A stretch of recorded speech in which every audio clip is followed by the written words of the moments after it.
नमस्कार प्यारे युवा साथियों, कैसे हो आप सभी। आशा करता हूँ, उम्मीद करता हूँ कि आप सब ठीक होंगे।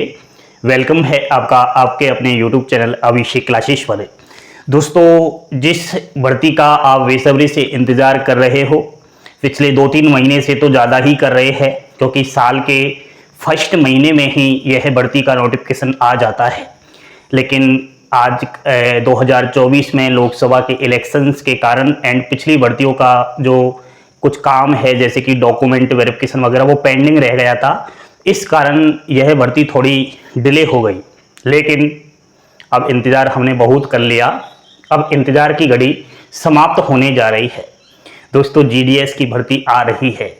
अगर आपने केवल 10वीं की मार्कशीट ले रखी है तो समझिए आपके घर में, आपके परिवार में एक नौकरी सरकारी पक्की है, क्योंकि इस भर्ती में किसी भी प्रकार से कोई भी आपकी एग्जाम्स नहीं लग रही।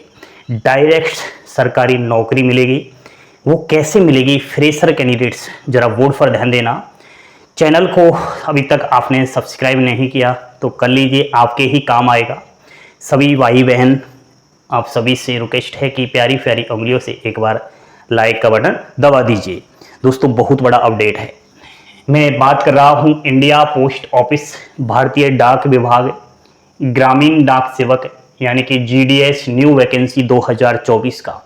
दोस्तों, ऑफिशियली कहीं ना कहीं अंदर से एक खबर आ चुकी है कि नंबर ऑफ टोटल पोस्ट की बात की जाए तो 38,000 से और 40,000 के बीच में आपके पदों की संख्या रहेगी।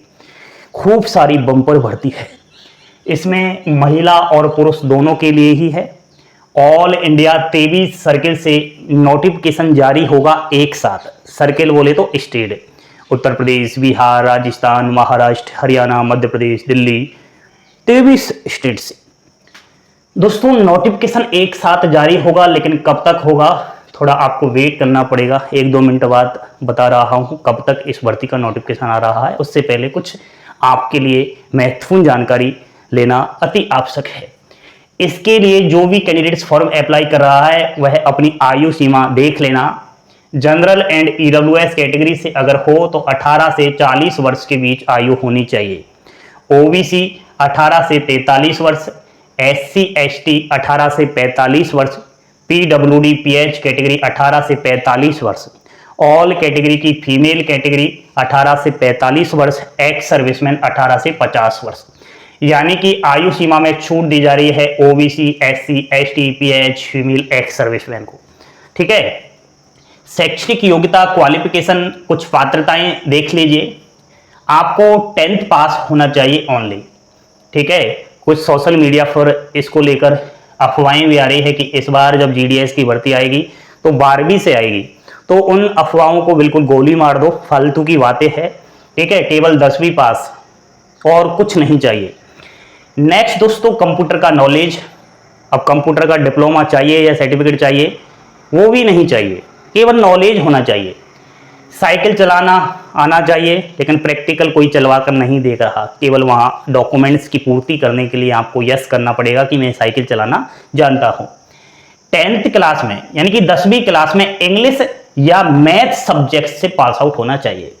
भाई 10वीं क्लास में या तो इंग्लिश सब्जेक्ट या फिर मैथ, दोनों में से एक सब्जेक्ट पढ़ी होनी जरूरी है। उसके अलावा जिस भी सर्किल से आप फॉर्म अप्लाई करोगे, अभी मैंने बताया था ना ऊपर कि 23 सर्किल से भर्ती आ रही है। जिस भी सर्किल से फॉर्म अप्लाई करोगे उस सर्किल की लोकल भाषा का ज्ञान होना चाहिए। वह जहां की लोकल भाषा है वह आपकी 10वीं में पढ़ी होनी चाहिए। जैसे आप उत्तर प्रदेश, बिहार, राजस्थान, मध्य प्रदेश, हरियाणा, दिल्ली, ठीक है, यहां से फॉर्म अप्लाई करोगे तो यहां की लोकल भाषा क्या है? हिंदी। और हिंदी आपने 10वीं में पढ़ी है तो आप कहीं से भी अप्लाई कर सकते हो। उस प्रकार से अन्य दस्तावेज भी जरूरी है दोस्तों, जैसे कि आपका जाति प्रमाण पत्र यानी कि कास्ट सर्टिफिकेट, केंद्र और राज्य यानी कि सेंट्रल और स्टेट का होना जरूरी है। ओबीसी का 1 साल पुराना अगर है तो वो नहीं चलेगा, न्यू होना चाहिए। ईडब्ल्यूएस का 6 महीने तक वैलिडिटी है। एससी एसटी 5 साल की वैलिडिटी है, ये बढ़ जाती है। ठीक है, तो वो थोड़ा ध्यान में लेकर चलना, क्योंकि पिछली भर्तियों में अगर देखा जाए 2023 में 83,000 से अधिक पदों पर भर्तियां आई। 83,000 से अधिक बेरोजगार युवाओं की नौकरी लगी। लेकिन उन 83,000 में बहुत सारे युवा साथी शामिल नहीं हुए, क्योंकि कुछ डॉक्यूमेंट्स में फेल हो गए, कुछ किस कारण हो गई, कुछ किस कारण हुई। तो अब की बार वो पिछली भर्तियों में जो जाति प्रमाण पत्र की वजह से डॉक्यूमेंट वेरिफिकेशन में रिजेक्ट हुए, वो मत होना, मैं पहले से ही अभी कह रहा हूं। और आज जिसने ये बात सीरियस ले ली वो बाद में पछताएगा नहीं। अदर 8 डॉक्यूमेंट्स और जरूरी है। अब 8 डॉक्यूमेंट्स कौन से जरूरी है, नोट के माध्यम से बताऊं तो सभी इच्छुक अभ्यर्थी उन 8 डॉक्यूमेंट्स को तैयार कर लो। आपको मैं अगली वीडियो में बता दूंगा कि कौन कौन से डॉक्यूमेंट्स जरूरी है। इसलिए मैं ज्यादा बोल रहा हूं दोस्तों डॉक्यूमेंट्स के बारे में, क्योंकि मेरिट लिस्ट में तो बहुत सारे युवा साथियों का नाम आ जाता है, लेकिन जब डॉक्यूमेंट वेरिफिकेशन होता है तो उसमें ढेरों सारे अभ्यर्थी रिजेक्ट हो जाते हैं।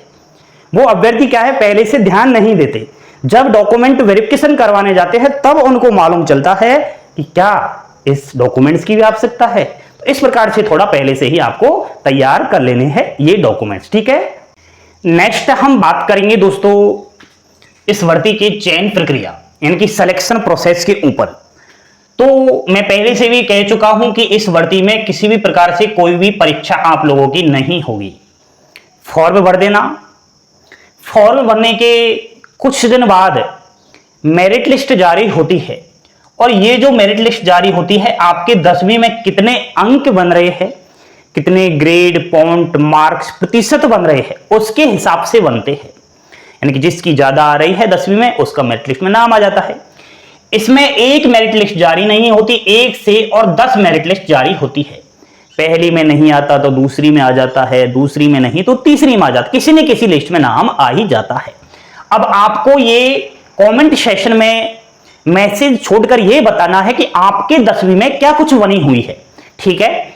नेक्स्ट उसके बाद आपका डॉक्यूमेंट वेरिफिकेशन हो जाएगा, जो मैंने आपको बताया कि 8 प्रकार के डॉक्यूमेंट्स की आवश्यकता होती है, तो वो नेक्स्ट पार्ट में बता दूंगा कौन कौन से डॉक्यूमेंट्स बनवाने हैं। डॉक्यूमेंट वेरिफिकेशन हो जाएगा, फिर आपको ट्रेनिंग के लिए बुला लिया जाएगा। भाई 2-4 दिन की ट्रेनिंग होती है, वो 2-4 दिन जब ट्रेनिंग आपकी करवाई जाती है उसका भी आपको वेतन मिलता है, यानी कि ट्रेनिंग के टाइम से ही आपके वेतन की शुरुआत हो जाती है, और फिर आपको ज्वाइनिंग लेटर दे दिया जाता है, आपकी नौकरी पक्की है। फिर आप मिठाई बांटो, लड्डू बांटो और खुश हो जाओ, अमीर आदमी बन जाओ। दोस्तों बात कर रहा हूं काम की, क्या वर्क करना पड़ेगा।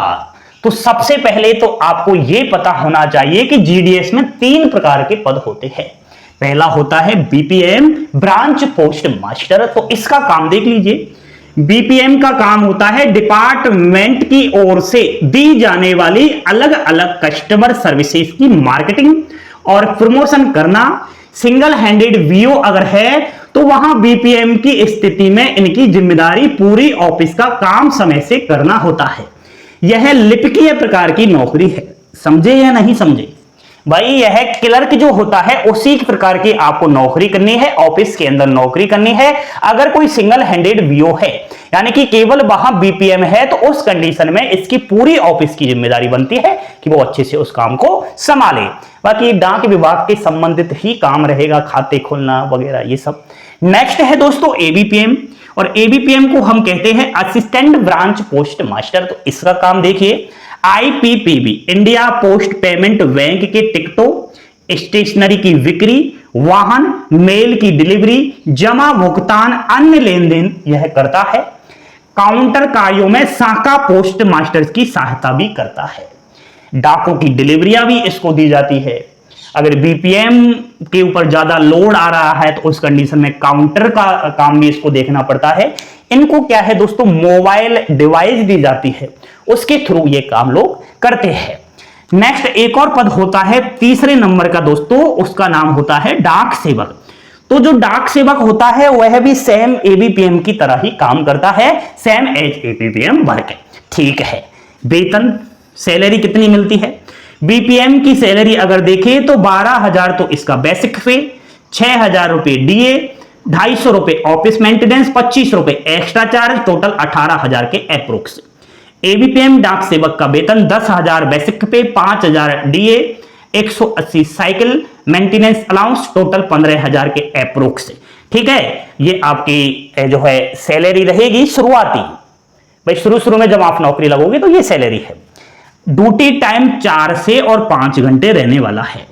अब ये ड्यूटी टाइम 4 से 5 घंटे, आपने सुना होगा, कुछ अभ्यर्थी चौंक गए होंगे, सर सरकारी नौकरी है या फिर क्या है, केवल 4-5 घंटे ही काम दिया जा रहा है।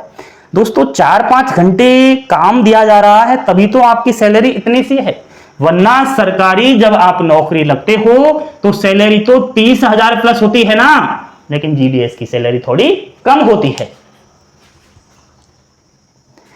अब जो आप इंतजार कर रहे हो नोटिफिकेशन का, वो कहीं अनेकों स्रोत से खबर आ चुकी है और ऑथेंटिक खबर आ चुकी है कि 7 जून को ऑनलाइन ट्रांसफर का लिस्ट जारी हो चुका है।